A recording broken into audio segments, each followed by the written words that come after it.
T twenty বিশ্বকাপে অংশগ্রহণ নিয়ে সৃষ্ট জটিলতা নিরসনে আন্তর্জাতিক ক্রিকেট কাউন্সিলের সঙ্গে আনুষ্ঠানিক বৈঠক করেছে বাংলাদেশ ক্রিকেট বোর্ড।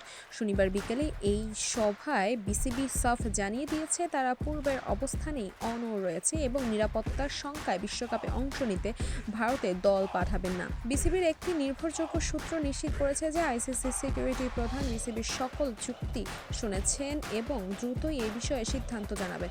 পরবর্তীতে এক বিবৃতিতে বিসিবি জানায় আলোচনাটি অত্যন্ত পেশাদার ও সৌহার্দ্যপূর্ণ পরিবেশে সম্পন্ন হয়েছে। সেখানে আয়োজক সংক্রান্ত জটিলতা এড়াতে প্রয়োজনে বাংলাদেশের গ্রুপ পরিবর্তে সম্ভাবনা নিয়েও কথা হয়েছে। বিসিবি আনুষ্ঠানিকভাবে আইসিসিকে অনুরোধ করেছে যেন বাংলাদেশের ম্যাচগুলো শ্রীলঙ্কায় স্থানান্তর করা হয়। বোর্ডের পক্ষ থেকে আরও জানানো হয় যে এই সিদ্ধান্তের পেছনে বাংলাদেশ সরকারের উদ্বেগ ও মতামত গুরুত্ব সহকারে তুলে ধরা হয়েছে। বিশেষ করে খেলোয়াড়, সমর্থক এবং গণমাধ্যম কর্মীদের সার্বিক নিরাপত্তা ও সুরক্ষা বিষয়টি বিসিবির কাছে অগ্রাধিকার পাচ্ছে। যদিও আজ কোনো চূড়ান্ত সিদ্ধান্ত আসেনি, তবে একটি গ্রহণযোগ্য সমাধানে পৌঁছাতে উভয় পক্ষ নিয়মিত আলোচনা চালিয়ে যাওয়ার প্রতিশ্রুতি দিয়েছে।